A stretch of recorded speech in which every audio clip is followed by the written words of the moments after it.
Hello students, इस video में हम जेईई मेन 2020 का 7 जनवरी का फर्स्ट शिफ्ट का पेपर सॉल्व करेंगे।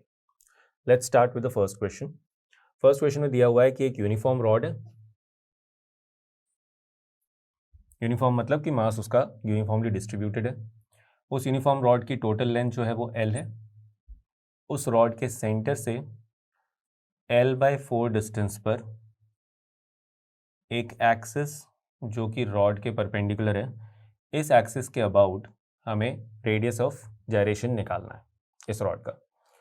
तो इसके लिए हम लोग सबसे पहले मोमेंट ऑफ इनर्शिया निकालेंगे इस एक्सिस के अबाउट। तो उसके लिए हम लोग पैरेलल एक्सिस थ्योरम यूज करेंगे।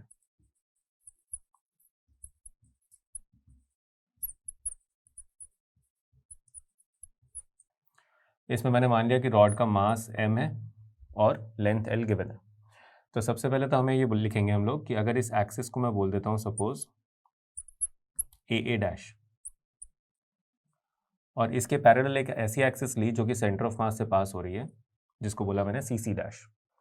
तो मैं बोल सकता हूँ कि moment of inertia about AA' will be equal to moment of inertia about CC' plus m into L/4 का होल स्क्वायर।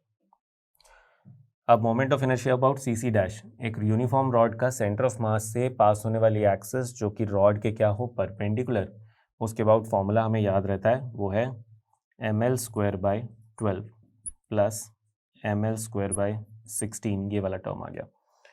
इनका एलसीएम ले लिया 48, तो यहाँ से आ गया अपने पास 4 और यहाँ से 3 और यहाँ पर ml²। और अगर हमें रेडियस ऑफ जायरेशन निकालना है तो हम इसको लिख सकते हैं mk², where k is the radius of gyration about this axis. तो यहाँ से m कैंसिल कर दिया और हमें k की वैल्यू मिल जाती है √7/48L। ये है फाइनल आंसर। सेकेंड क्वेश्चन में हमसे एक current carrying circular coil consider करने के लिए बोला गया है। डायग्राम बना लेते हैं। मान लेते हैं ये है सर्कुलर करंट कैरिंग कॉइल। इसी के प्लेन में एक इनफाइनाइट प्लेन कंसिडर करना है। ये इनफाइनाइट प्लेन है मान लो आप।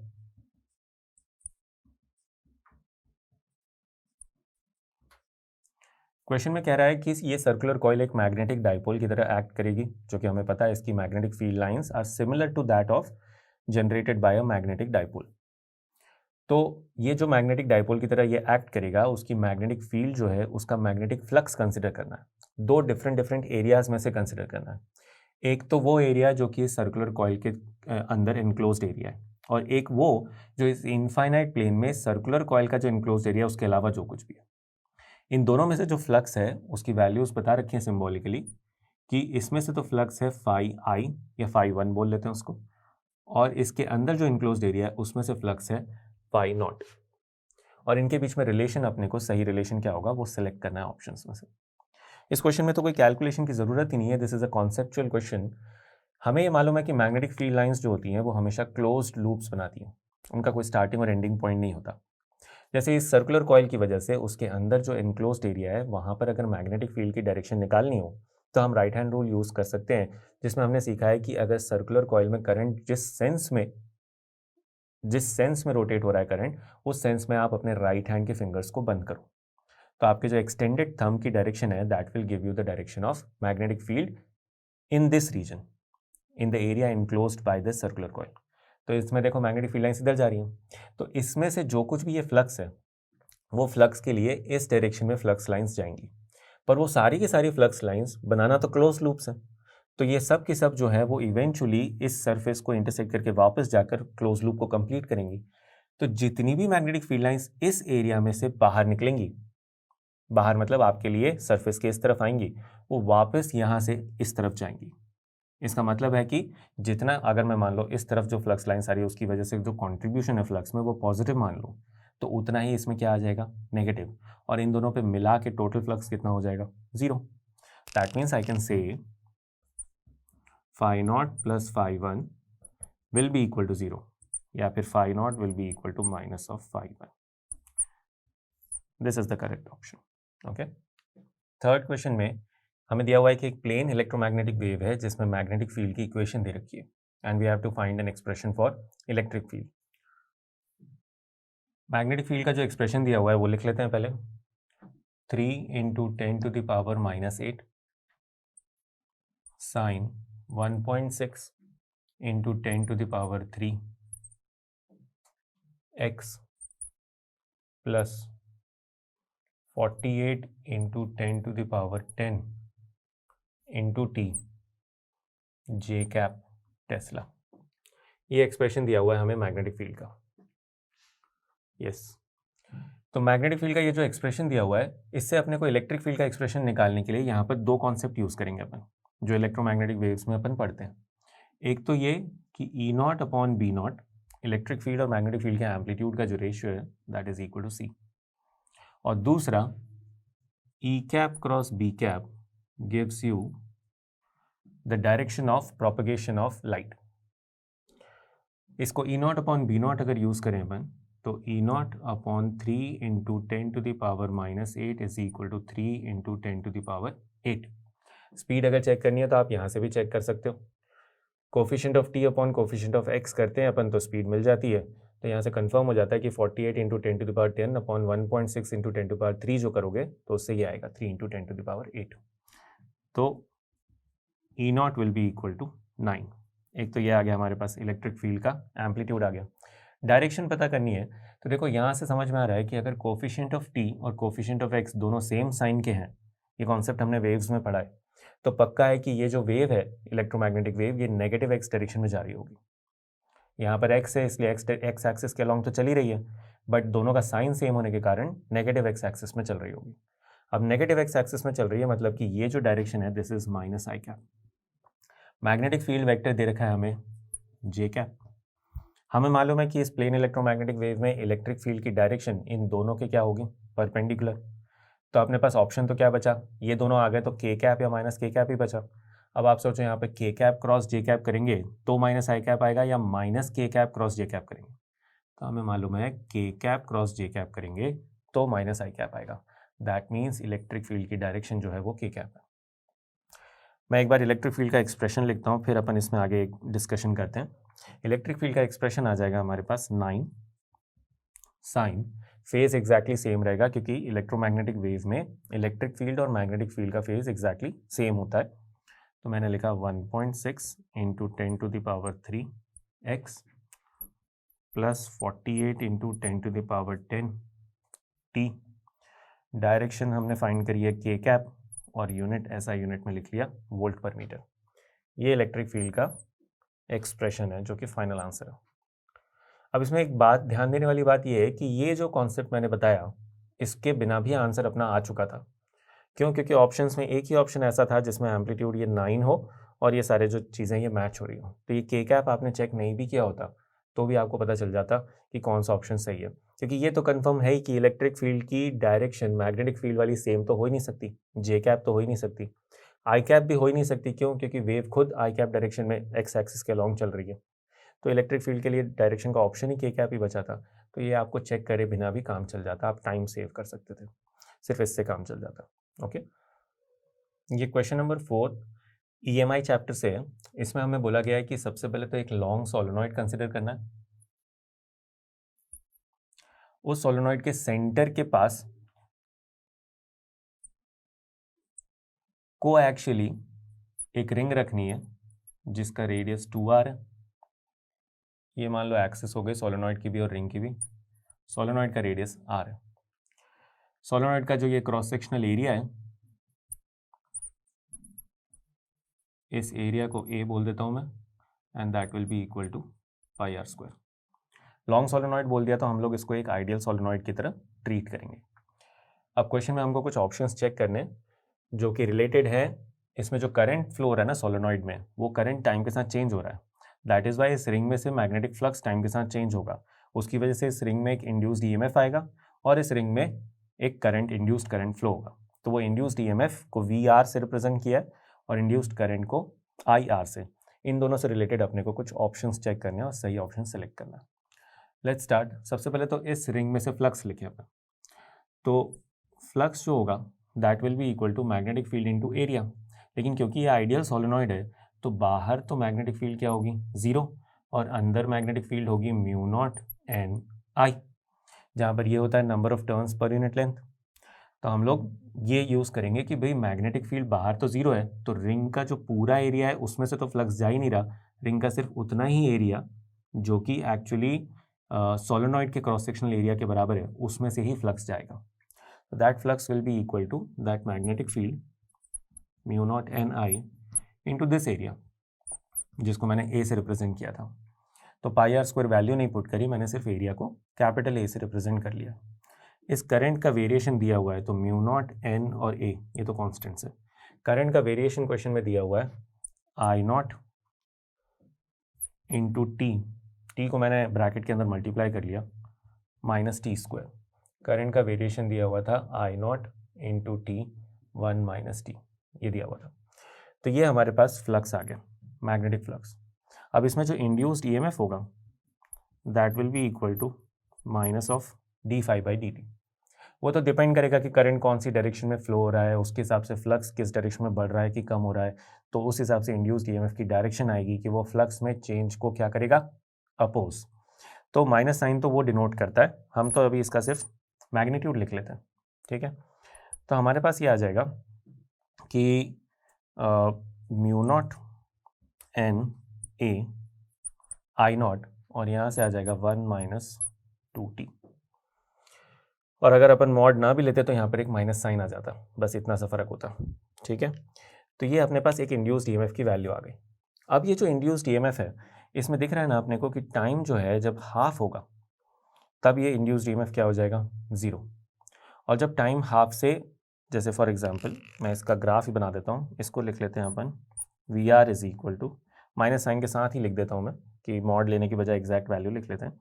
तो this will give me mu not N A I not 2t minus 1, ये आता है हमारे पास। तो ये जो है वी आर और टी का अगर ग्राफ बनाए तो अपने पास ग्राफ कैसा आएगा, वी आर वर्सेस टी। तो देखो y is equal to M X minus C आ रहा है, मतलब कि y इंटरसेप्ट नेगेटिव और स्लोप पॉजिटिव, इस तरह का ग्राफ है। और इसी तरीके से मैं आई आर वर्सेस टी का भी ग्राफ बना दूंगा। आई आर क्या होगा, mu not N A I not 2t minus 1 upon resistance, जो कि उस सर्कुलर लूप की रेजिस्टेंस होगी, ये होगा। तो इसका मतलब है कि ये करंट के लिए भी सिमिलर ग्राफ होगा, बस वो कांस्टेंट ही तो चेंज हुआ है, तो बिल्कुल ऐसे ही ग्राफ बनेगा। ये इन दोनों ग्राफ से देख के अपने को समझ में आ रहा है, देखो पहली बात तो, और ये जो टाइम है this will be half seconds, कि हाफ सेकेंड पर करंट जो है वो अपनी डायरेक्शन चेंज करेगा। देखो यहाँ पर ग्राफ में नेगेटिव से पॉजिटिव हो रहा है, तो करंट अपनी डायरेक्शन रिवर्स करेगा। और हाफ सेकेंड या 0.25 सेकेंड्स, जो भी दो तरह के अपने को टाइम दिए हुए हैं सारे ऑप्शंस में, किसी भी इंस्टेंट पर वी आर जो है वो मैक्सिमम तो नहीं है। हाफ सेकेंड पर वी आर की वैल्यू ज़ीरो ज़रूर है, पर मैक्सिमा नहीं है, क्योंकि ये लीनियरली ग्राफ बढ़ता जा रहा है, करेक्ट। तो जो करेक्ट ऑप्शन है वो क्या हुआ कि at half second I R reverses its direction and V R is zero. Okay, moving on to the next question. ये क्वेश्चन एक्चुअली बहुत ही सिंपल है, सर्किट सॉल्व करना है अपने को और एक 1 ओम वाला रजिस्टर मार्क्ड है जिसमें से करंट फाइंड करना है। सबसे पहले अपन सर्किट बनाकर स्टार्ट करते हैं।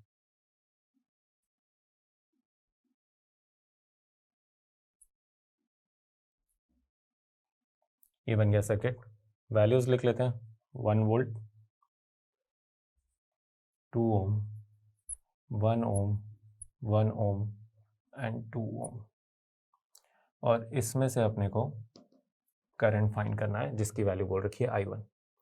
इसको सॉल्व करने के लिए जैसे सपोज मैंने सर्किट में यहाँ पर 0 वोल्ट माना, तो ये बैटरी के ईएमएफ की वजह से यहाँ पर कितना हो जाएगा, 1 वोल्ट। यहाँ से यहाँ तक कोई एलिमेंट नहीं कनेक्टेड है, तो यहाँ पर भी 0, यहाँ पर भी 1। इस 1 ओवर 1 ओम रेजिस्टर का ये पैरेलल में लगे हुए हैं, तो इनका जो इक्विवेलेंट रेजिस्टेंस होगा वो हाफ ओम, जो कि इस फॉर्मूले से आ रहा है, 1/R equivalent is equal to 1/1 plus 1/1, R equivalent is equal to 1/2। तो इनका इक्विवेलेंट हाफ जो कि 2 के साथ क्या होगा सीरीज़ में, इसका मतलब है कि इन तीनों का जो इक्विवेलेंट होगा वो हाफ प्लस 2 सीरीज़ में है ना, इसलिए डायरेक्टली ऐड हो गए, तो 2.5 ओम हो जाएगा। तो इस पूरे का जो इक्विवेलेंट रेजिस्टेंस होगा that will be equal to 2.5 ohms. Circuit में यहाँ पर जो करंट आएगा उसको मैं I2 बोल देता हूँ। इस I2 को लिख सकते हैं अपन कि इन दोनों पॉइंट्स के बीच में जो पोटेंशियल डिफरेंस है दैट अपॉन आर इक्विवेलेंट, इनका पूरे का इस ब्रांच का। तो I2 will be equal to 1/2.5 amperes. और यहाँ से जो करंट आएगा वो यहाँ पर जब पैरेलल में कनेक्टेड होते हैं रेजिस्टर्स तो उनके रेजिस्टेंस के इन्वर्स रेशियो में करंट डिवाइड होता है, बट यहाँ तो दोनों इक्वल है यानी कि हाफ हाफ डिवाइड होगा, तो I1 will be equal to I2/2। इसका मतलब है 1/5 यानी कि 0.2 amperes. This is final answer. Moving on to the next question. इस क्वेश्चन में दिया हुआ है कि एक स्ट्रेट वायर पर ट्रांसवर्स वेव की वेलोसिटी है 90 मीटर्स पर सेकेंड।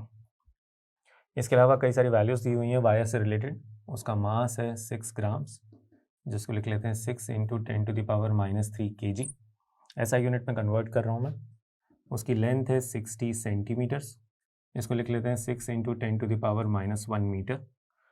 फिर उसका क्रॉस सेक्शनल एरिया दिया हुआ है 1 millimetre square which is 10⁻⁻6 metre square, और उसका यंग्स मॉडुलस दिया हुआ है 16 × 10⁻11 न्यूटन पर मीटर स्क्वायर। ये ऑलरेडी ऐसा यूनिट में पूछा है कि इस वायर की नेचुरल लेंथ से कितना एक्सटेंशन होगा इसमें। तो इसके लिए हम लोगों को इलास्टिसिटी का कॉन्सेप्ट लगाना होगा और वेव की वेलोसिटी वाला जो फॉर्मूला होता है वो भी अपने को पता होना चाहिए। तो वेव से अपने को एक फॉर्मूला यूज़ करना है और एक इलास्टिसिटी से यूज़ करना है। वेव की वेलोसिटी, ट्रांसवर्स वेव की वेलोसिटी ऑन अ स्ट्रिंग और wire is given by √T/μ, जहाँ पर ये जो म्यू है this is mass per unit length.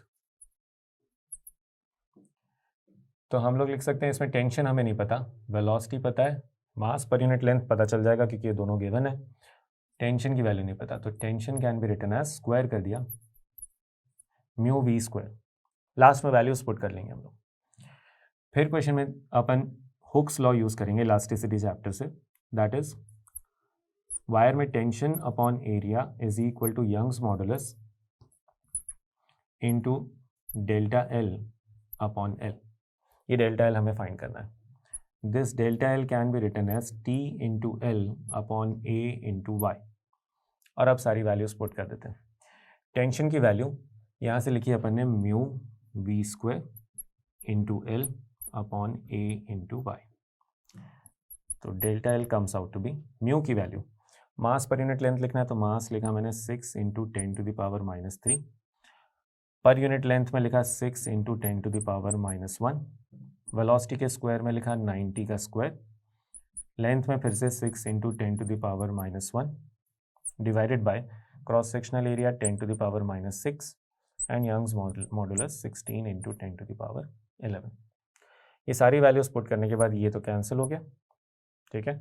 यहाँ से देखो 10⁻³ यहाँ पर 10⁻2 आ जाएगा, 10⁻1 बचेगा, और यहाँ से कैंसिल आउट होकर 10�5 बच रहा है जो कि ऊपर जाएगा और 10⁻6 बन जाएगा। और यहाँ से देखो ये 6 × 81 आएगा और यहाँ पर 16 होगा। इसको सिंप्लीफाई करने के बाद एक्चुअली ये आता है 0.03 mm और 3 × 10⁻5 मीटर। ये हमारी डेल्टा एल की वैल्यू आती है। ओके, फाइनल आंसर ये है। नेक्स्ट क्वेश्चन में हमें दो infinite non conducting uniformly charged plates दे रखी हैं, दोनों की चार्ज डेंसिटी भी सेम है। डायग्राम बना लेते हैं। पॉजिटिव सिग्मा, दोनों के बीच में जो एंगल है 30 डिग्री है, और इनके बीच में जो रीजन है उसमें इलेक्ट्रिक फील्ड वेक्टर हमें फाइंड करना है। ये दे रखा है कि इस डायरेक्शन में x और इस डायरेक्शन में y एक्सिस माननी है। ये x एक्सिस इस प्लेट के पैरेलल है। हमने बोला कि इस प्लेट की वजह से इलेक्ट्रिक फील्ड इस डायरेक्शन में होगी E1, और इस प्लेट की वजह से जो नीचे वाली प्लेट है इसकी वजह से इलेक्ट्रिक फील्ड इस डायरेक्शन में होगी E2। इन दोनों को बस हमें रिजॉल्व करना है एक्स और वाई डायरेक्शन में और वेक्टर फॉर्म में आंसर देना है। E1 और E2 दोनों का ही जो मैग्नीट्यूड है वो तो सेम ही है, सिग्मा बाय 2 एप्सिलॉन नॉट। बस कंपोनेंट्स लेने और अपने को ऐड करना है। तो हमने लिखा E total will be equal to E1 plus E2। इसमें E1 के कंपोनेंट्स लेने के लिए this angle will be 60 degree, ये जो एक्स एक्सिस के साथ एंगल बनेगा, और ये वाई एक्सिस होगी। तो ये E1 का इधर कंपोनेंट आएगा E1 cos 60 और इस डायरेक्शन में E1 sin 60। तो मैंने लिखा माइनस ऑफ E1, बल्कि इसको अपन E0 बोल देते हैं और E0 की value sigma by 2 epsilon not last में रख देंगे। तो minus of E0 cos 60 I cap, X direction में यूनिट वेक्टर आई कैप लेते हैं लेकिन क्वेश्चन में एक्स कैप और वाई कैप यूज़ किया है, that is Y X cap. तो E0 cos 60 एक्स कैप और फिर minus of E0 sin 60 Y cap इस डायरेक्शन में। और जो E1 के कंपोनेंट्स हो गए, E2 जो है वो तो एग्जैक्टली जे कैप डायरेक्शन में ही है यानी कि वाई कैप। तो मैं सीधा लिख सकता हूँ E0 वाई कैप। अब इसको बस ऐड करना है अपने को। तो मैंने लिखा E0 की वैल्यू लिख देता हूँ sigma by 2 epsilon not, I cap में अपने पास एक्स कैप डायरेक्शन में जो आ रहा है वो है minus of half X cap, और वाई कैप डायरेक्शन में जो आ रहा है वो है 1 minus √3/2 Y cap, 1 from here and minus √3/2 from here. ये अपने पास इलेक्ट्रिक फील्ड वेक्टर आ गया in the region between these two plates. ये final answer. Okay, question number 8 rotation chapter से है और उसमें वर्क पावर एनर्जी चैप्टर भी मिक्स्ड है। इसमें दे रखा है क्वेश्चन में कि एक फ्लाईव्हील पर एक स्ट्रिंग को वाउंड करके एक मास लटकाया गया है जिसका मास m है। ये वर्टिकल डायरेक्शन है। इस फ्लाईव्हील को डिस्क बता रखा है और इसका मास m और रेडियस r दे रखा है। क्वेश्चन में दिया है कि जब ये ब्लॉक h डिस्टेंस, इसको रेस्ट से छोड़ दिया, जब ये ब्लॉक h डिस्टेंस डिसेंड कर चुका होगा तब इस फ्लाईव्हील की एंगुलर वेलोसिटी हमें पता करनी है। तो हमने बोला h डिस्टेंस नीचे आ जाने के बाद मान लेते हैं कि इसकी वेलोसिटी v हो जाती है और इसकी एंगुलर वेलोसिटी ओमेगा। तो हमने वर्क एनर्जी थ्योरम लगाया।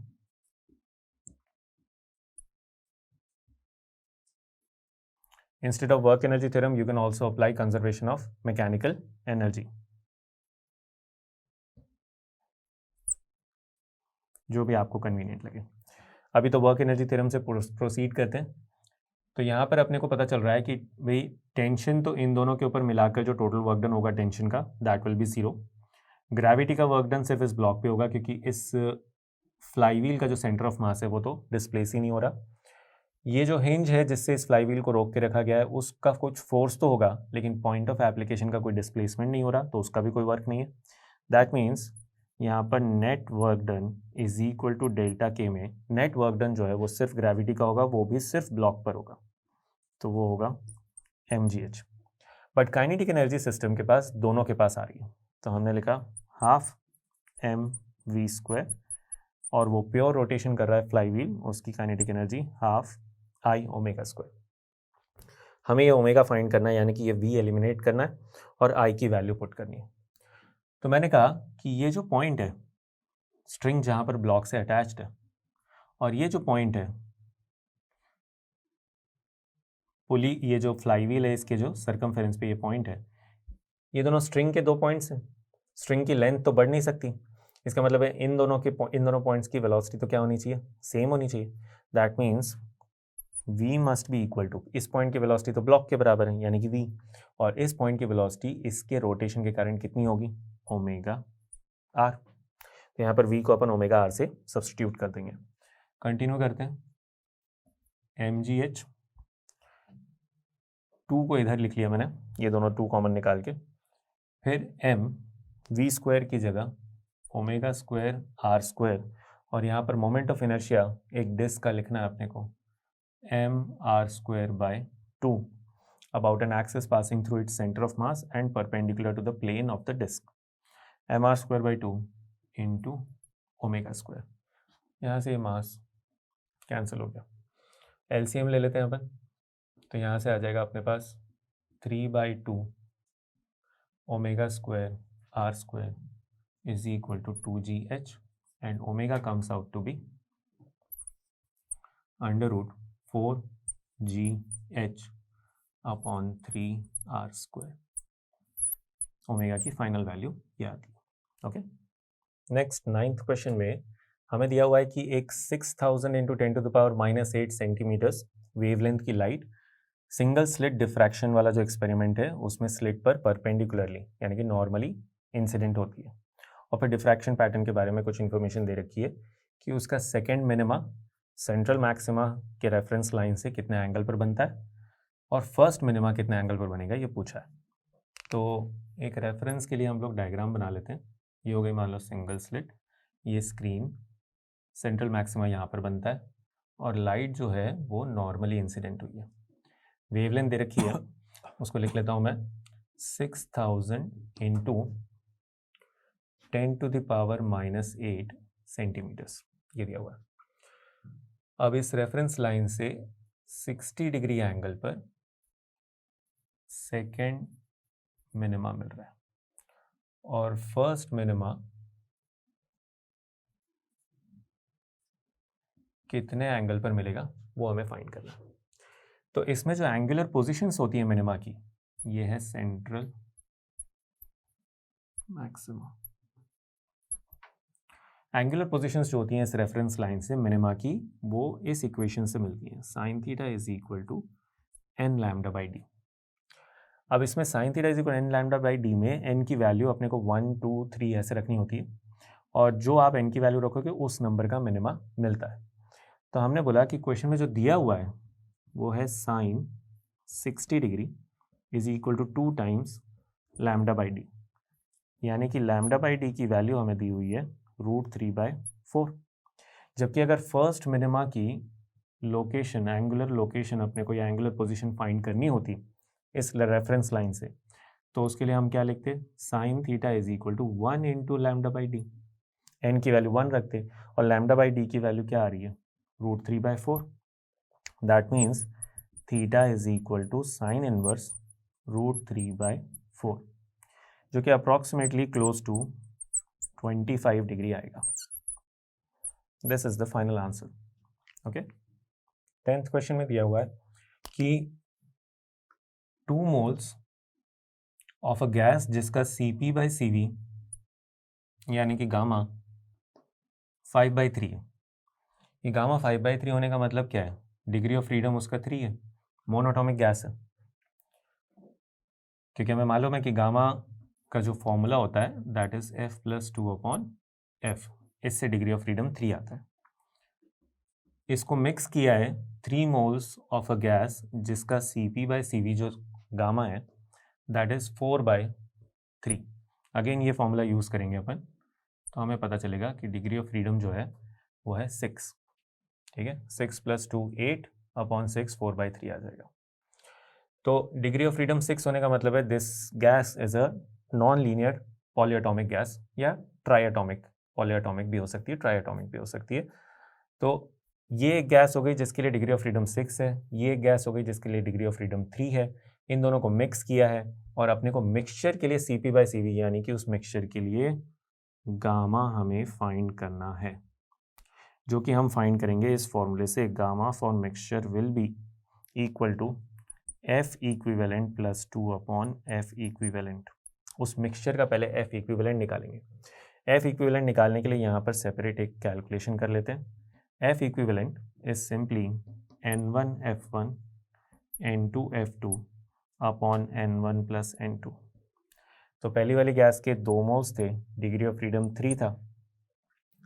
दूसरी वाली गैस के 3 मोल्स थे, डिग्री ऑफ फ्रीडम 6 था, upon total number of moles 5.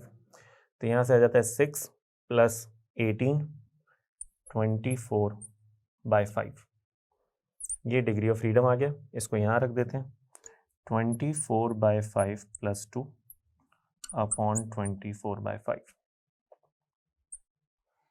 यहाँ कंटिन्यू कर लेता हूँ मैं। Gamma mixture will be equal to, LCM लिया अपन ने, तो यहाँ से आएगा 24 प्लस 10, 34 अपॉन 24, ये आता है अपने पास, करेक्ट। इसकी जो वैल्यू है that will be close to 1.42। This is final answer. इस नेक्स्ट क्वेश्चन में पूछा है कि इन लॉजिक गेट्स में से कौन सा रिवर्सिबल ऑपरेशन है। तो ये जो लॉजिक गेट्स दे रखे हैं उसमें फर्स्ट ऑप्शन जो दिया हुआ है,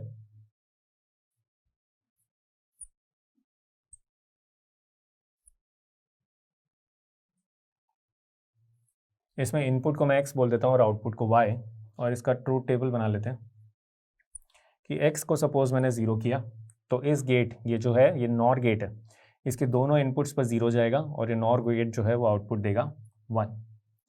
फिर मैंने अगर यहाँ पर 1 इनपुट दिया तो इस गेट के दोनों इनपुट्स पर 1 जाएगा और आउटपुट मिलेगा अपने को 0। यानी कि ये जो है ये तो एक्चुअली नॉट गेट का काम कर रहा है। बाकी सेकंड ऑप्शन में जो गेट दिया हुआ है वो तो स्टैंडर्ड अपने को पता है नॉर गेट है। थर्ड ऑप्शन में जो दिया है that is a NAND gate, और लास्ट में जो दिया हुआ है दैट इज एन और गेट। तो ये तीनों जो सेकंड, थर्ड और फोर्थ ऑप्शन जो हैं इनमें तो 2 इनपुट्स हैं और 1 आउटपुट है। रिवर्सिबल ऑपरेशन के लिए ऐसा पॉसिबल होना चाहिए कि आउटपुट से वापस इनपुट को प्रोड्यूस करा जा सके, तो इन तीनों में तो पॉसिबल ही नहीं है। एक ये नॉट गेट ही ऐसा है जिसमें आउटपुट जो मिला उससे वापस इनपुट को प्रोड्यूस करा जा सकता है, 1 से 0 और 0 से 1। So this is first option is the correct answer. Okay, question number 12 में कंपाउंड माइक्रोस्कोप दिया हुआ है जिससे कि मैग्निफिकेशन चाहिए 375, उसकी ट्यूब लेंथ दे रखी है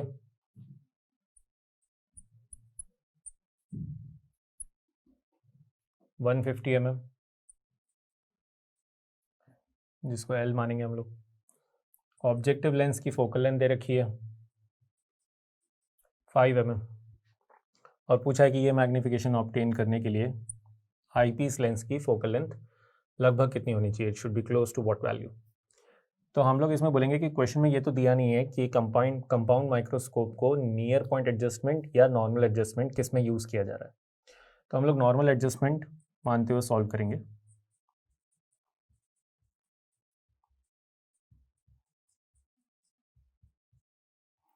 नॉर्मल एडजस्टमेंट में जो मैग्निफिकेशन होता है that is L/FO into D/FE।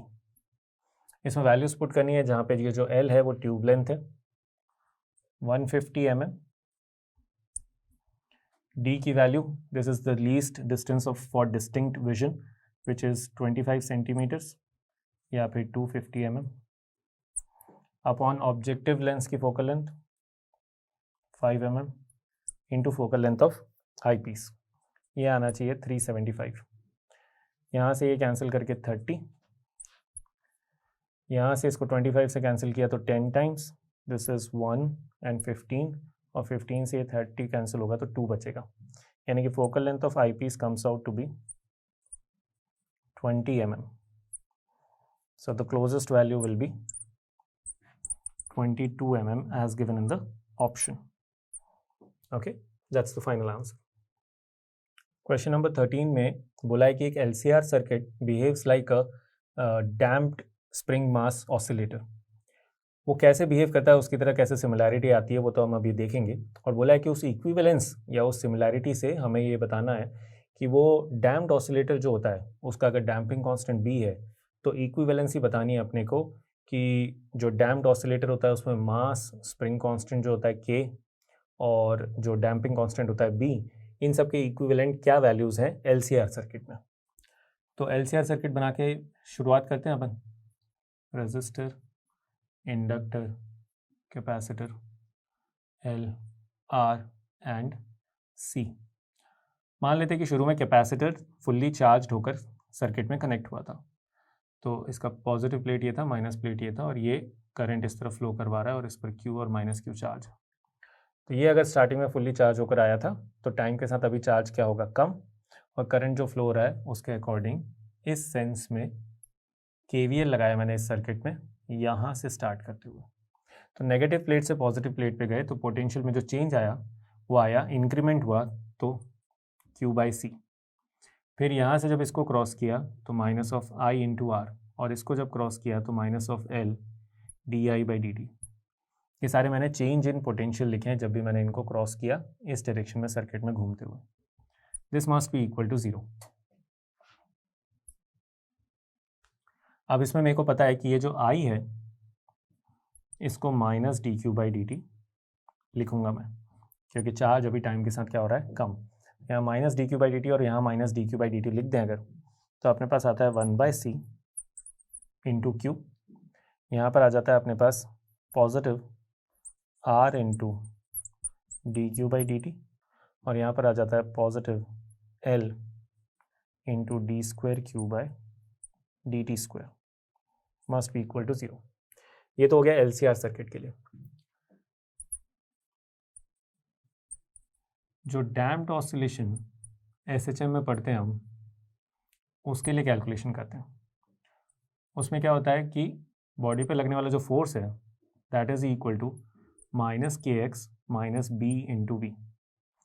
ये तो होता है रिस्टोरिंग फोर्स, और ये डैम्पिंग फोर्स जो कि वेलोसिटी के प्रोपोर्शनल होता है, और जो प्रोपोर्शनैलिटी कांस्टेंट होता है that is called damping constant. इन दोनों टर्म्स को इधर ले आते हैं तो kx प्लस b वेलोसिटी को लिख दिया dx/dt, और फोर्स को लिख दिया mass into d²x/dt² must be equal to 0। और इन दोनों इक्वेशंस को कंपेयर कर लिया तो जो यहाँ पर x है वही रोल यहाँ पर q चार्ज का है, तो k का इक्विवेलेंट क्या मिल गया हमें, 1/c। तो मैं बोल सकता हूँ c 1/k, b की जगह r और m की जगह l। तो ये हमें इक्विवेलेंसी मिली इन दोनों को कंपेयर करने के बाद, जो कि क्वेश्चन में पूछा था। Okay, question number 14 gravitation chapter का है, और इस क्वेश्चन में जो जो डिटेल्स दे रखी हैं वो मैं डिस्क्राइब भी करता जाऊंगा और साथ में अपन डायग्राम भी बनाते जाएंगे। सबसे पहले तो दिया है कि अर्थ के सरफेस से m मास की सैटेलाइट को u स्पीड से लॉन्च किया जाता है, इस तरह से रेडियल डायरेक्शन में आउटवर्ड्स। जब वो सैटेलाइट r यानी कि r यहाँ पर अर्थ का रेडियस है, r के बराबर हाइट पर पहुंचती है, तब उसकी वेलोसिटी मान लेते हैं v हो गई सैटेलाइट की। उस इंस्टेंट पर वो एक रॉकेट इजेक्ट करके अर्थ के अराउंड सर्कुलर पाथ में मूव करना शुरू कर देती है। इजेक्ट तो रॉकेट होता है, लेकिन सर्कुलर पाथ में मूव कौन कर रहा है, सैटेलाइट। तो इजेक्ट करने के बाद वाली सिचुएशन यहां बना लेते हैं अपन कि इजेक्ट करने के बाद ये सैटेलाइट अर्थ के अराउंड सर्कुलर पाथ में मूव करेगी, तो मान लेते हैं वो सैटेलाइट इस डायरेक्शन में वेलोसिटी ले लेती है, ठीक है, इधर जाने की बजाय इधर जाना शुरू कर देती है। तो ये तो हो गया सैटेलाइट की बात कर रहे हैं अपन, ठीक है। अब रॉकेट जो इजेक्ट होगा उसकी वेलोसिटी के दो कंपोनेंट्स माने मैंने, एक तो ये रेडियल डायरेक्शन में VR और एक ये टेंजेंशियल डायरेक्शन में VT, ठीक है। और ये सैटेलाइट की जो वेलोसिटी है इसको VS लिख देता हूँ। तो ये जो दो हैं इनका रिजल्टेंट जो होगा वो वेलोसिटी ऑफ रॉकेट होगा, ठीक है। ये वेलोसिटी ऑफ रॉकेट अपने को पता चल जाएगा अगर, तो हम लोग फिर रॉकेट की काइनेटिक एनर्जी बता पाएंगे, जो कि क्वेश्चन में फाइनली पूछी। तो इसमें नोटिस करने वाली बात ये कि सबसे पहले तो देखो यहाँ पर हम क्या करेंगे, इस इंस्टेंट से लेकर इस इंस्टेंट तक हम लोग कंजर्वेशन ऑफ मैकेनिकल एनर्जी लगाएंगे, जिससे कि हमें ये पता चले कि रॉकेट को इजेक्ट करने से जस्ट पहले यहाँ पर सैटेलाइट की कितनी वेलोसिटी थी। ओके, फिर इस इंस्टेंट से इस इंस्टेंट, मतलब कि रॉकेट को इजेक्ट करने के जस्ट पहले एंड रॉकेट को इजेक्ट करने के जस्ट बाद, इन दोनों इंस्टेंट्स पर हम लोग कंजर्वेशन ऑफ मोमेंटम लगाएंगे in radial direction as well as tangential direction to this circular orbit. कैसे लगा सकते हैं हम लोग कंजर्वेशन ऑफ मोमेंटम, जबकि यहाँ पर तो अर्थ का फोर्स लग रहा है उस सैटेलाइट पर, और हम ये जानते हैं कि कंजर्वेशन ऑफ मोमेंटम तो तभी एप्लीकेबल होता है जब एक्सटर्नल फोर्स क्या हो, जीरो। तो यहाँ पर कंजर्वेशन ऑफ मोमेंटम इसलिए लगा सकते हैं अपन क्योंकि ये जो अर्थ का ग्रेविटेशनल फोर्स है this is a non impulsive force, और नॉन इम्पल्सिव फोर्स होने का मतलब है कि ये सडनली मोमेंटम में कोई चेंज नहीं ला सकता, और हम मोमेंटम कंजर्व कर भी कब रहे हैं, एक इंस्टेंट के जस्ट पहले और जस्ट बाद, वो इंस्टेंट जब रॉकेट इजेक्ट हुआ, इसलिए यहाँ पर कंजर्वेशन ऑफ मोमेंटम लगाया जा सकता है। तो सबसे पहले स्टेप से बात अपन स्टार्ट करते हैं। हम इन दोनों इंस्टेंट्स के बीच में कंजर्वेशन ऑफ एनर्जी लगा रहे हैं, तो K initial U initial is equal to K final plus U final. Initial kinetic energy half M U square, initial potential energy के लिए minus of G M, mass of earth को capital M लिख लिया, G M M upon capital R. Final kinetic energy में half M V square, और final potential energy में minus of G small M capital M upon 2r, क्योंकि distance centre से नापी जाएगी पोटेंशियल एनर्जी लिखते समय। यहाँ से स्मॉल एम कैंसिल हो रहा है, ये वाला टर्म जो है वो इधर आ जाएगा अपने पास, तो हमारे पास आ जाता है u square by 2 minus G M by 2r is equal to half v square, 2 cancel, तो यहाँ से v की वैल्यू आ जाती है अपने पास under root you square minus G M by R. यहाँ पर जो वेलोसिटी है ये वेलोसिटी आ गई अपने पास। अब इस इंस्टेंट और इस instant just before ejecting rocket and just after ejecting rocket के बीच में कंजर्वेशन ऑफ मोमेंटम लगाया, तो हमने लिखा initial momentum is equal to final momentum. ये मैं लगा रहा हूँ अभी रेडियल डायरेक्शन में, ठीक है। ये हमारे क्वेश्चन का फर्स्ट स्टेप था, now we are on second step. Radial direction में अगर देखें तो इनिशियली क्या था, m इंटू ये वेलोसिटी जो हमने अभी लिखी, तो यहाँ पर लिख लिया under root you square minus G M by are.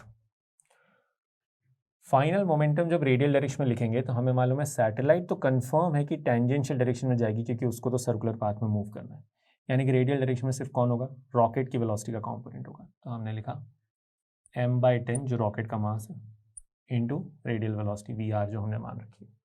यहाँ से m कैंसिल किया, रेडियल वेलोसिटी की वैल्यू आ गई अपने पास, ये आ गया अपने पास 10 into under root you square minus G M by r. Third हमने लिखा initial momentum is equal to final momentum in tangential direction. Tangential direction में तो जस्ट बिफोर अगर बात करें तो कोई वेलोसिटी है ही नहीं, यानी कि इनिशियल मोमेंटम क्या है, 0। और फाइनल मोमेंटम लिखें अगर अपन, तो यहाँ पर सैटेलाइट जो गई उसका मास है 9m/10, उसकी वेलोसिटी भी पता है, क्यों, क्योंकि हमें मालूम है सर्कुलर ऑर्बिट में मूव करने के लिए सैटेलाइट के पास कितनी वेलोसिटी होनी चाहिए, वो है under root G M by radius, radius है उसका 2r, और उस तरफ जो रॉकेट की वेलोसिटी का टेंजेंशियल कंपोनेंट है वो आ जाएगा -m/10 इंटू टेंजेंशियल वेलोसिटी। ये 2r इसलिए लिखा है क्योंकि उसके सर्कुलर ऑर्बिट का रेडियस जो है वो 2r है। यहाँ से m कैंसिल, 10 कैंसिल हो रहा है, तो यहाँ से टेंजेंशियल वेलोसिटी आ गई हमारे पास, वो है 9 into under root G M by 2r। अब टेंजेंशियल और रेडियल वेलोसिटी दोनों आ गई हैं, तो काइनेटिक एनर्जी को लिख सकते हैं हाफ, उस रॉकेट की काइनेटिक एनर्जी लिखनी है, तो मास हो गया उसका m/10, और यहाँ पर under root of v r square plus v t square, ये तो उसकी वेलोसिटी हो गई, इसका स्क्वायर तो अंडर रूट हट जाएगा, और हमें ये v r square plus v t square करना है, लिख लेते हैं हम लोग यहाँ पर। यहाँ से आता है m/20, वी आर स्क्वायर किया तो 100 into u square minus 100 G M by r, और वी टी स्क्वायर किया तो 81 into ji M by 2r, ये आता है। यहाँ से 2r और यहाँ पर भी 2 से ऊपर नीचे मल्टीप्लाई कर लें एलसीएम लेने के लिए, तो यहाँ 200 आएगा, माइनस ऑफ 200 प्लस 81 आएगा, तो हमारे पास आता है m/20 इंटू 100 यू स्क्वायर, और यहाँ पे आ जाता है अपने पास 200 में से 81 गया, तो माइनस के साथ 119 Gm/2R ये आ जाता है। और इसको और अगर सिंप्लीफाई करना चाहें तो हम लोग ऐसे कर सकते हैं कि भाई इसको 20 को जो है ये जो 100 है इसको अपन कॉमन ले लें अगर, तो आंसर जो है उससे मैच हो जाएगा। 100 कॉमन लेने पर 20 से ये 100 कैंसिल होगा तो 5 आएगा, और 100 कॉमन लेंगे तो यहाँ पर 100 से डिवाइड करना पड़ेगा तो 200 आ जाएगा। तो अपना जो है काइनेटिक एनर्जी का ऑप्शन जो दिया हुआ है उससे मैच हो जाएगा, बट फाइनल आंसर ये है। ओके, क्वेश्चन नंबर 15 में दिया हुआ है कि हाइड्रोजन एटम में इलेक्ट्रॉन का ग्राउंड स्टेट में टाइम पीरियड कितना है, और पूछा है कि फर्स्ट एक्साइटेड स्टेट यानी कि n=2 में इलेक्ट्रॉन के रेवोल्यूशन की फ्रीक्वेंसी कितनी होगी। इसके लिए अपन स्टार्ट करते हैं। Time period of revolution in its orbit is simply 2πr/v। R और वी के एक्सप्रेशन आप लोगों ने याद करे होते हैं। इनफैक्ट टाइम पीरियड के एक्सप्रेशन भी इनफैक्ट आप लोगों में से कुछ लोगों को याद होगा कि टाइम पीरियड का प्रोपोर्शनलिटी एन और जेड पर किस तरह से होती है, और अगर नहीं भी याद है तो आपको रेडियस एंड स्पीड जो है इलेक्ट्रॉन की, इनके लिए आपको एक्सप्रेशन याद हो तो उससे आ जाएगा। That comes out to be n³/z²। तो टाइम पीरियड प्रोपोर्शनल होता है n³/z², जिसमें ये हो गया प्रिंसिपल क्वांटम नंबर और ये हो गया एटॉमिक नंबर। पर इस केस में तो हाइड्रोजन एटम की ही बात हो रही है, तो z तो चेंज हो ही नहीं रहा, तो हम बोल सकते हैं कि T1 ये है n=1 के लिए, upon T2 will be equal to n1/n2 का क्यूब। अब इसमें n1 तो 1 है और n2 जो है दूसरा जो प्रिंसिपल क्वांटम नंबर है वो 2 है, उसका क्यूब। और आपको n=1 वाले ऑर्बिट में ग्राउंड स्टेट पर टाइम पीरियड दिया हुआ है, तो T2 will be equal to T1 × 8। T1 की वैल्यू रख देते हैं 1.6 × 10⁻⁻16 मल्टीप्लाइड बाय 8। तो यहाँ से आ जाता है, इसको मल्टीप्लाई कर लिया 12.8 × 10⁻⁻16 सेकेंड्स। ये तो हो गया टाइम पीरियड, लेकिन इसी की फ्रीक्वेंसी पूछी थी, तो 1 अपॉन टाइम पीरियड रेसिप्रोकल लेना है, तो 1/12.8 × 10⁻⁻16 seconds, which approximately comes out to be 7.8 × 10⁻14 second inverse, जो कि हमारा फाइनल आंसर है। ओके, क्वेश्चन नंबर 16 में एक एलिवेटर को 60 हॉर्स पावर की मोटर से, इलेक्ट्रिक मोटर से ऊपर खींचा जाता है। उस एलिवेटर की मैक्सिमम कैपेसिटी दे रखी है 2000 kg, और ये भी बता रखा है कि ऊपर मूव करते समय जो नेट पूरा मिला जुला के फ्रिक्शनल फोर्स जो एक्सपीरियंस करता है वो एलिवेटर, दैट इज 4000 न्यूटन्स। तो पूछा है कि फुल लोड पर ये जो एलिवेटर है इसकी क्या स्पीड हो सकती है। तो हमने लिखा, डायग्राम बना लेते हैं। इसका फुल लोड हो गया, मतलब कि 2000 kg इसमें टोटल मास हो गया, तो नीचे जो mg फोर्स लग रहा होगा वो होगा 20,000 न्यूटन, और ऊपर जा रहा है ये, तो फ्रिक्शनल फोर्स भी नीचे की तरफ लग रहा होगा, दैट इज 4000 न्यूटन। और ये दोनों फोर्स लग रहे हैं, और ऊपर से जो इलेक्ट्रिक मोटर वो एलिवेटर को किसी केबल से ऊपर खींच रही होगी, वो पावर सप्लाई कर रही होगी 60 हॉर्स पावर मैक्सिमम पावर। तो हमने लिखा कि 60 हॉर्स पावर को वॉट्स में कन्वर्ट करने के लिए कन्वर्जन क्वेश्चन में दिया हुआ है, इसको 746 से मल्टीप्लाई कर लिया और ये वॉट्स में आ गया 60 × 746 watts. This is equal to, इनकी पावर लिख लेते हैं अपन 20,000 प्लस 4,000 इंटू वी। इन दोनों की पावर इक्वेट क्यों करी? क्योंकि ये कांस्टेंट वेलोसिटी से चल रहा होगा एलिवेटर। कांस्टेंट वेलोसिटी से चलने का मतलब है कि नेट पावर क्या होगी, 0, और इलेक्ट्रिक मोटर तो पावर सप्लाई कर रही है और ये दोनों पावर का लॉस करवा रहे हैं। तो मैंने इन दोनों को इक्वेट कर दिया कि power supplied is equal to power loss, तब उसकी वेलोसिटी या स्पीड जो है वो क्या हो जाएगी, कांस्टेंट। और यही स्पीड हमसे क्वेश्चन में पूछी गई। This is equal to 60 × 746 upon 24,000. This approximately comes out to be 1.9 meters per second, जो कि हमारा फाइनल आंसर है। ओके, क्वेश्चन नंबर 17 में हमें एक पैरेलल प्लेट कैपेसिटर की कैपेसिटेंस फाइंड करनी है, और उसकी दोनों प्लेट्स के बीच में डाइलेक्ट्रिक फील्ड है जिसका डाइलेक्ट्रिक कांस्टेंट कंटिन्यूसली वेरी कर रहा है। तो डायग्राम बना लेते हैं। ये पैरेलल प्लेट कैपेसिटर हो गया, दोनों प्लेट्स के बीच में डिस्टेंस d और इसमें डाइलेक्ट्रिक भरा हुआ है, तो हमने x डिस्टेंस पर dx थिकनेस का एक थिन लेयर कंसिडर किया। ऐसे अपने पास thin infinite number of capacitors बनेंगे और एक की कैपेसिटेंस लिख के अपन इंटीग्रेशन करेंगे। तो आप ये सोचो कि अगर आपको इस कैपेसिटर का टोटल कैपेसिटेंस फाइंड करना है तो ये जो infinite number of thin capacitors बन रहे हैं ये सब सीरीज कॉम्बिनेशन में होंगे, यानी कि I can write 1/c equivalent will be equal to integration of 1/dc। dc क्या है? Infinitesimally small capacitance of this infinitesimally small portion जो मैंने शेडेड रीजन से कंसिडर किया है। इसके लिए लिखते हैं अपन a एप्सिलॉन नॉट और इसमें अपन डाइलेक्ट्रिक कांस्टेंट मल्टीप्लाई करेंगे जो कि क्वेश्चन में दे रखा है k into 1 plus alpha x. ये जो x है ये एक प्लेट से डिस्टेंस थी जो कि हमने कंसिडर करी है, तो a epsilon naught k by d में ये थिकनेस आएगी जो कि dx है। इसका इंटीग्रेशन करना होगा अपने को 0 से लेकर d तक, तो अपने को टोटल कैपेसिटेंस जो 1/c इक्विवेलेंट है उसकी वैल्यू मिलेगी। तो इसमें 1/a एप्सिलॉन नॉट k तो constant, dx upon 1 plus alpha x का इंटीग्रेशन करेंगे तो नीचे एक अल्फा आएगा और ln 1 प्लस अल्फा एक्स, इसमें लिमिट्स लगानी होंगी अपने को 0 से d, जो कि फाइनल आएगा अपने पास 1/a epsilon naught k into alpha ln 1 plus alpha into d, और लोअर लिमिट रखने पर 0 हो जाएगा इसलिए उसको लिखा नहीं मैंने। तो यहाँ से आएगा 1/c equivalent.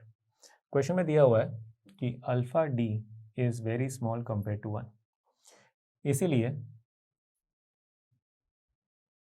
1/a epsilon naught k alpha, इसमें मैंने log 1 ln 1 प्लस एक्स का एक्सपेंशन किया, सीरीज एक्सपेंशन, और ये प्रॉपर्टी यूज़ करी कि अल्फा d अगर 1 से बहुत छोटा है तो सिर्फ मैं पहले दो टर्म्स ले रहा हूँ सीरीज एक्सपेंशन के, वो आ जाएगा alpha d minus alpha square d square by 2। इसमें से अल्फा d कॉमन निकाल लिया, a epsilon naught k into alpha 1 minus alpha d by 2, alpha cancel, ये 1/c इक्विवेलेंट की वैल्यू आती है। तो c इक्विवेलेंट हमारे पास आ जाता है a epsilon naught k by d, और इसके लिए आ जाएगा 1 minus alpha d by 2 to the power -1। इसको अपन एक काम करते हैं कि क्योंकि ये वैल्यू 1 से बहुत छोटी है तो बाइनोमियल अप्रॉक्सीमेशन लगा लेते हैं, तो ये पावर इसके साथ मल्टीप्लाई हो जाएगी, तो माइनस माइनस क्या हो जाएगा plus, a epsilon naught k by d 1 plus alpha d by 2। ये हमारे पास फाइनल इक्विवेलेंट कैपेसिटेंस का फॉर्मूला आता है। That's it. क्वेश्चन नंबर 18 में एक पोलराइजर एनालाइजर सेट के बारे में बात करी जा रही है, जिसमें से पास होने के बाद जो फाइनल इंटेंसिटी है वो ओरिजिनल इंटेंसिटी की 10% मिलती है। Polarizer analyzer set is nothing but वो तो दो पोलरॉइड्स की शीट होती है, जिसमें जैसे यहाँ पर अगर अपन अनपोलराइज्ड लाइट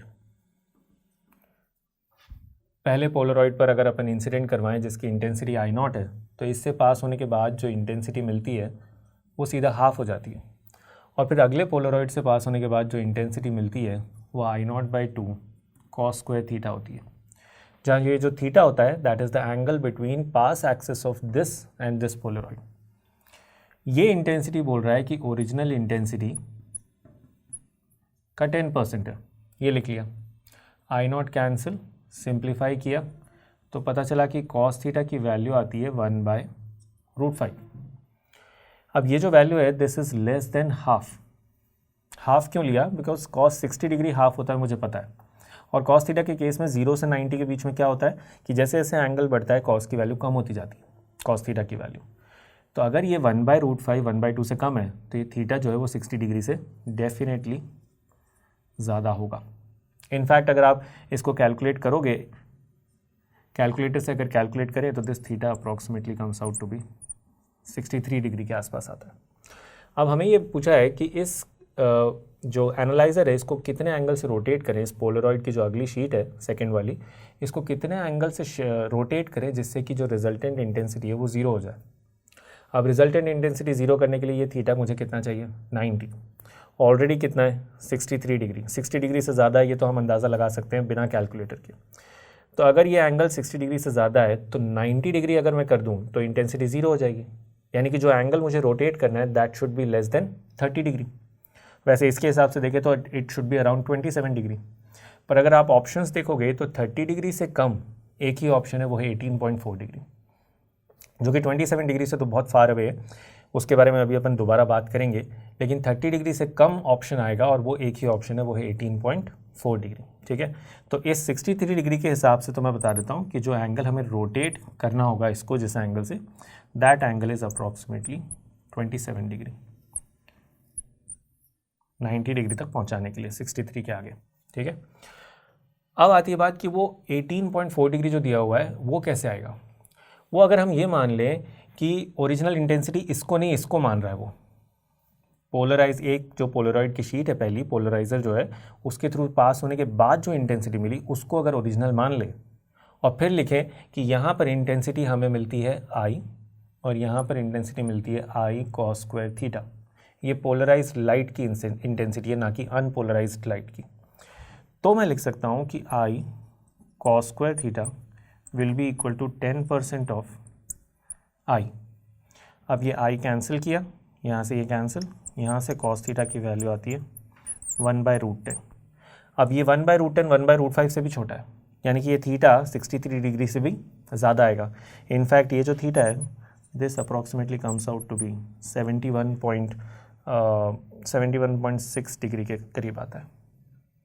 और इसीलिए 90 डिग्री तक पहुंचाने के लिए जो हमें इसको जिस एंगल से रोटेट करना होगा दैट विल बी 18.4 डिग्री, जो आंसर दिया हुआ है। ठीक है, तो इससे अपने को आंसर मिलता है 18.4 डिग्री, जो आंसर दिया हुआ है। बट मैंने आपको बता दिया इन एनी केस जो क्वेश्चन बोलना चाह रहा था उसका मीनिंग ये था।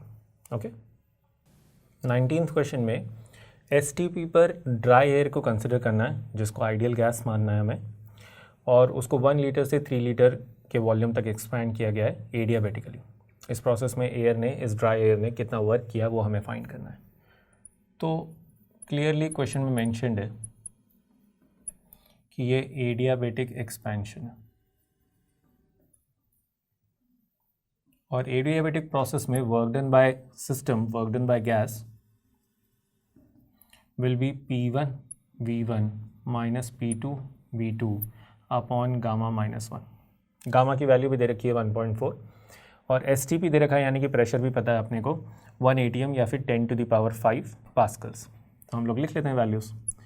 P1 पता है अपने को 10⁵ पास्कल्स, V1 पता है हमें 1 लीटर यानी कि 10⁻³ मीटर क्यूब, P2 फाइंड करना पड़ेगा, V2 पता है 3 × 10⁻³ मीटर क्यूब। अब ये P2 पता कर लें उसके बाद आंसर आ जाएगा। तो P2 पता करने के लिए हमने लिखा P1 V1 gamma is equal to P2 V2 gamma adiabatic process के लिए। यहाँ पे लिखा हमने 10⁵ इंटू 10⁻³ गामा और P2 अननोन 3 × 10⁻³ गामा। ये कैंसिल कर दिया मैंने, यहाँ से P2 की वैल्यू आ जाती है 10⁵ अपॉन 3⁻1.4 गामा की वैल्यू। और 3⁻1.4 की वैल्यू क्वेश्चन में दे रखी है कि हमें क्या वैल्यू यूज़ करनी है, दैट इज़ 4.6555। वो हम लोग लास्ट में यूज़ कर लेंगे। तो ये वैल्यू यहाँ रख ली। यहाँ पे मैंने लिखा इन दोनों प्रेशर की वैल्यूज़ में से 10⁵ तो कॉमन निकाल लिया। वॉल्यूम है 10⁻³ और 3 × 10⁻³ तो 10⁻³ भी कॉमन निकाल लिया। अब यहाँ पर वॉल्यूम ये था और प्रेशर ये था, तो यहाँ तो 1 बचा। और यहाँ पर प्रेशर में हमने लिखा 10⁵ तो कॉमन आ गया। ये जो टर्म है 1/3⁻1.4 और वॉल्यूम में 3 का जो फैक्टर था वो यहाँ पर आ गया, ये रहा। तो यहाँ से और डिवाइडेड बाय 1.4 - 1, 1.4 - 1 विच इज़ 0.4, ये आता है हमारे पास। This approximately comes out to be 89 joules. तो ये 89 के करीब आता है, बट द क्लोजेस्ट आंसर जो हमें ऑप्शन में मिल रहा है दैट इज़ 90.5 जूल्स। तो हम वो आंसर टिक करेंगे। ओके, क्वेश्चन नंबर 20 में हमें 3 पार्टिकल सिस्टम दे रखा है और उसका हमें सेंटर ऑफ मास की लोकेशन फाइंड करनी है। और अगर ऑप्शंस देखें अपन तो सेंटर ऑफ मास की लोकेशन जो दी है वो 1 kg वाला जो मास है उसके रेफरेंस में ही दी है। तो हम लोग कैलकुलेशन करते समय इस बात का ध्यान रखेंगे कि जब डिस्टेंस 1 kg से ही नापनी है सेंटर ऑफ मास की, तो ये जो 1 kg वाला मास रखा है इसी को हम लोग ओरिजिन मान लेते हैं। इस डायरेक्शन को मैं एक्स एक्सिस मान लेता हूँ और इस डायरेक्शन को वाई एक्सिस। यहाँ पर रखा है 1.5 kg का मास, यहाँ पर रखा है 2.5 kg का मास। ये है 5 centimetres, 4 centimetres, 3 centimetres, this is 90 degree.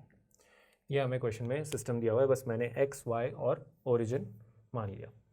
तो 1 kg, 1.5 and 2.5 and 5, 4 and 3 centimetres are distances. तो सबसे पहले अपन एक काम करते हैं, x coordinate of centre of mass निकालते हैं फ्रॉम दिस डायग्राम। क्या होगा रिलेशन? तो ये होगा m1x1 m2x2 plus m3x3 upon summation of mi। अब इसमें m1x1, इसको m1 बोल देता हूँ मैं, इसको m2, इसको m3। तो 1 kg का x कोऑर्डिनेट 0, इसका x कोऑर्डिनेट 3, तो मैं लिखूँगा 0 प्लस 1.5 इंटू 3 और फिर इसका भी x कोऑर्डिनेट 0। कोऑर्डिनेट्स लिख लेता हूँ मैं, इसके कोऑर्डिनेट्स होंगे 3,0 और इसके कोऑर्डिनेट्स होंगे 0,4। तो x कोऑर्डिनेट 2 के तो 0 ही हो गए, एक का 3 था तो तीसरा टर्म भी 0 और टोटल मास हमारे पास 5। तो 5 से ये 0.3 टाइम्स कैंसिल हुआ और ये आ जाता है अपने पास 0.9 सेंटीमीटर्स पॉजिटिव। यानी कि सेंटर ऑफ मास जो है वो 1 kg मास के राइट साइड में लाई करेगा, कितना 0.9 सेंटीमीटर राइट साइड में। वैसे तो सिर्फ इसी कैलकुलेशन से ऑप्शंस एलिमिनेट हो गए और एक ही ऑप्शन है जिसमें ये दिया हुआ है कि centre of mass will lie 0.9 centimetres right of 1 kg। But फिर भी अपन वाई कोऑर्डिनेट कैलकुलेट कर लेते हैं। y coordinate of center of mass similarly m1 y1 m2 y2।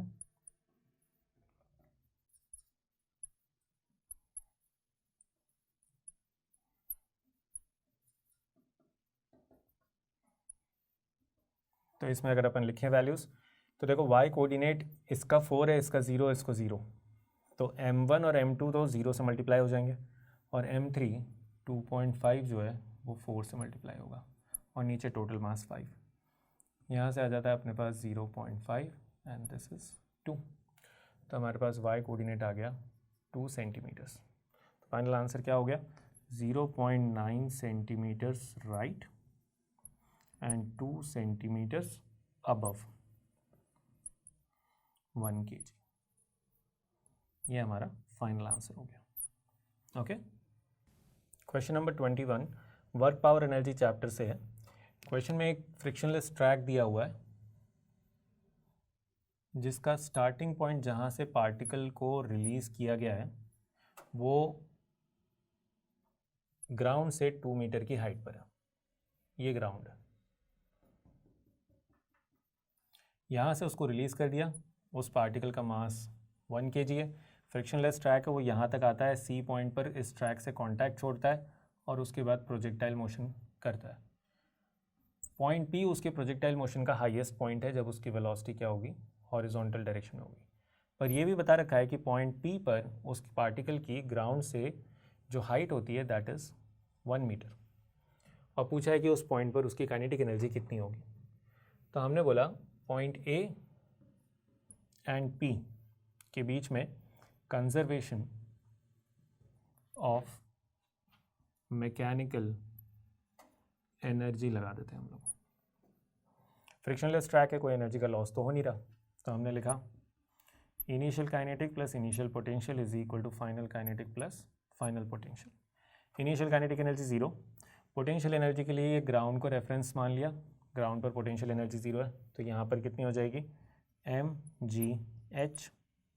Final kinetic energy हमें फाइंड करनी है 12 mv², जिसको मैं k बोल देता हूँ क्योंकि स्पीड नहीं, हमें तो काइनेटिक एनर्जी ही चाहिए। और पोटेंशियल एनर्जी यहाँ पर mgh। ये वाला टर्म यहाँ पर आके सब्ट्रैक्ट हो जाएगा, तो kinetic energy will come out to be mg into 1 और मास 1 था, g की वैल्यू 10 लेने के लिए बोला हुआ है क्वेश्चन में, तो आंसर आ जाता है 10 joules. Final answer. Question number 22 में एक बीम दे रखी है इलेक्ट्रोमैग्नेटिक रेडिएशन की, जिसकी इंटेंसिटी दे रखी है 6.4 इंटू 10⁻⁻5 वॉट पर सेंटीमीटर स्क्वायर। ये नॉर्मली इंसिडेंट होती है एक प्लेट पर जिसका एरिया दे रखा है 1 सेंटीमीटर स्क्वायर। तो कितनी एनर्जी पर सेकेंड, यानी कि कितनी पावर रिसीव हो रही है उस प्लेट को, उसके लिए इंटेंसिटी को उस प्लेट के एरिया से मल्टीप्लाई करेंगे हम लोग। तो 6.4 इंटू 10⁻⁻5 वॉट पर centimetre square multiplied by 1 centimetre square. ठीक है, तो ये एनर्जी पर सेकेंड उस प्लेट पर इंसिडेंट हो रही है। तो इससे हम ये पता लगा सकते हैं कि कितने फोटॉन्स इंसिडेंट हो रहे होंगे। तो हमने लिखा इस पावर को अगर एक फोटोन की एनर्जी से डिवाइड कर दें तो अपने को पता चल जाएगा कितने नंबर ऑफ फोटॉन्स इस प्लेट पर सेकेंड इंसिडेंट हो रहे हैं। तो 6.4 इंटू 10⁻⁻5 अपॉन HC के लिए वैल्यू दे रखी है 1240 इलेक्ट्रॉन वोल्ट नैनोमीटर, और यहाँ पर 310 नैनोमीटर्स जो वैल्यू दे रखी। तो यहाँ से पता चला, ये नैनोमीटर हटाया, इससे ये 4 टाइम्स हो गया। इलेक्ट्रॉन वोल्ट के लिए भी उसने कन्वर्जन दे रखा है क्वेश्चन में, वो हम यूज़ करेंगे अभी। इतने फोटॉन्स इंसिडेंट हैं पर सेकेंड। अब एक बार ये चेक कर लेते हैं कि क्या ये photons photo electric effect show करने के लिए इनके पास सफिशिएंट एनर्जी है भी कि नहीं है ना, कि इनकी एनर्जी उस मेटल प्लेट के वर्क फंक्शन से ज़्यादा है कि नहीं है। तो HC/λ जो कि यहाँ लिखा हुआ है 1240 electron volt nanometre upon 310 nanometre, इससे पता चलता है कि ये तो 4 इलेक्ट्रॉन वोल्ट आता है, which is greater than work function जो दिया हुआ है 2 इलेक्ट्रॉन वोल्ट। इसका मतलब है फोटो इलेक्ट्रिक इफेक्ट तो होगा। अब क्वेश्चन में दे रखा है कि 1 in 1000 एफिशिएंसी से इलेक्ट्रॉन्स एमिट होते हैं। इसका मतलब ये हुआ कि नंबर ऑफ इलेक्ट्रॉन्स इजेक्टेड पर second will be given by, ये जो नंबर ऑफ फोटॉन्स हमने निकाले हैं 6.4 इंटू 10⁻⁻5 अपॉन 4 इंटू 1.6 इंटू 10⁻⁻19। मैंने इलेक्ट्रॉन वोल्ट की वैल्यू को कन्वर्ट कर लिया जूल्स में, उसको डिवाइड करना है 10⁻3 से, क्योंकि 1000 फोटॉन्स आते हैं तो एक इलेक्ट्रॉन निकलता है। तो यहाँ से 4 इंटू 1.6 तो 6.4 हो गया, ये कैंसिल। ये बन गया 10⁻⁻16 और ऊपर जाएगा तो 10⁻+16 और इसके साथ कंबाइन होकर 10⁻11, यानी कि जो x की वैल्यू क्वेश्चन में पूछी थी that is 11। Okay, question number 23 में हमें दिया हुआ है एक वायर से बना हुआ लूप जिसके 6 कॉर्नर्स हैं और उन 6 कॉर्नर्स के कोऑर्डिनेट्स दिए हुए हैं। उस रीजन में मैग्नेटिक फील्ड भी दे रखी है और हमें फाइंड करना है मैग्नेटिक फ्लक्स उस लूप में से। ठीक है, तो सबसे पहले अपन उस लूप को आइडेंटिफाई करके स्टार्ट करते हैं। This is suppose x, this is y, this is z axis. पहला पॉइंट है 0,0,0। दूसरा पॉइंट जो b पॉइंट बोला है उस पॉइंट के कोऑर्डिनेट्स है 5,0,0। तीसरा पॉइंट जो c है उसके कोऑर्डिनेट्स हैं 5,5,0। चौथा पॉइंट जो d है उसके कोऑर्डिनेट्स हैं 0,5,0। फिर e,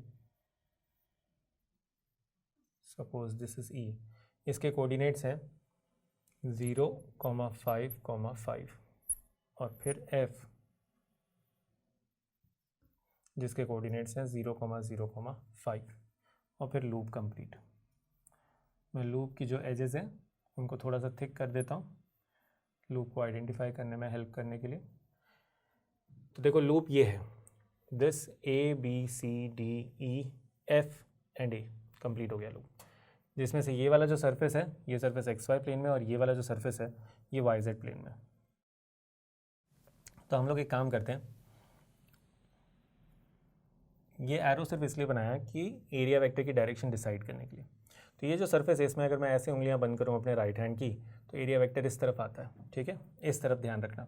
तो इसका एरिया वेक्टर लिख सकता हूं मैं, एरिया का वैसे मैग्नीट्यूड अगर देखें तो 5 और 5 है साइड दोनों, तो इसका एरिया वेक्टर हो जाता है 25 और डायरेक्शन हो जाती है k कैप। और इसमें अगर देखो आप तो ऐसे अपने पास जो है वो एरो घूमेगा, तो इस तरह से देखेंगे तो area vector I cap direction में आएगा और इसकी भी साइड की लेंथ दोनों क्या है 5 स्क्वायर बन रहा है, तो दूसरा एरिया वेक्टर हो जाएगा 25 आई कैप। ये जो लिखा हुआ है ये इस लूप का एरिया वेक्टर है। और फ्लक्स अगर निकालना है मैग्नेटिक फील्ड का तो इसका डॉट प्रोडक्ट करना है मैग्नेटिक फील्ड के साथ, बी डॉट ए क्योंकि कांस्टेंट है मैग्नेटिक फील्ड, और मैग्नेटिक फील्ड क्वेश्चन में दे रखी है 3 आई कैप प्लस 4 के कैप।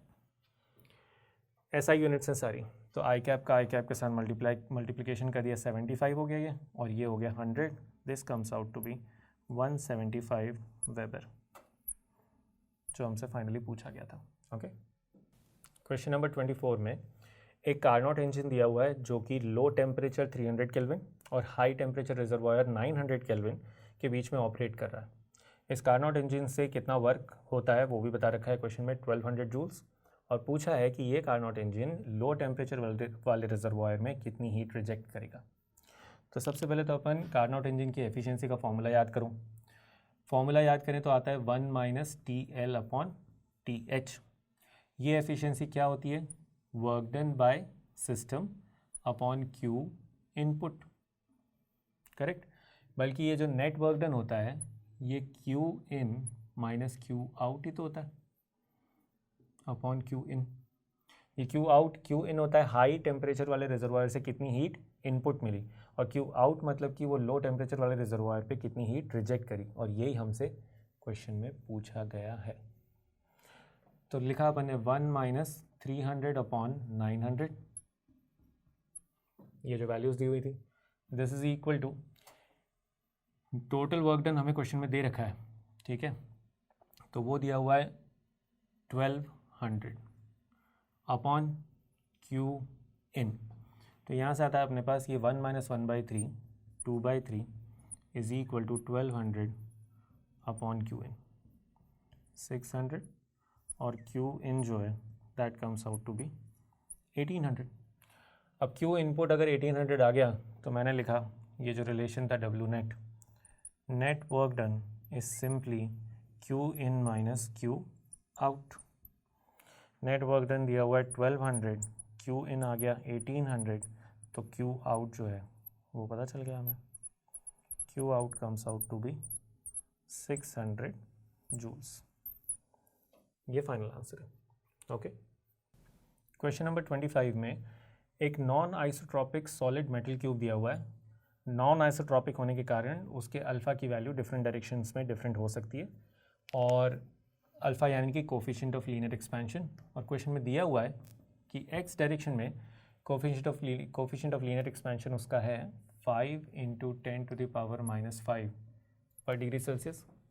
वाई और जेड में इक्वल है, वो है 5 × 10⁻⁻6 पर डिग्री सेल्सियस, और हमसे पूछा है इस मेटल क्यूब के लिए कोफिशिएंट ऑफ वॉल्यूम एक्सपेंशन कितना होगा।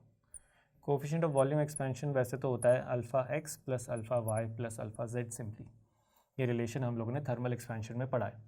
तो हमें इन तीनों को ऐड करना है बस यूनिट का, और ये ऑर्डर का ध्यान रखना है, जिस ऑर्डर में क्वेश्चन में आंसर पूछा है उस ऑर्डर में लाना है। अब आंसर में दिया हुआ है कि गामा की जो वैल्यू है वो है c × 10⁻⁻6 पर डिग्री सेल्सियस।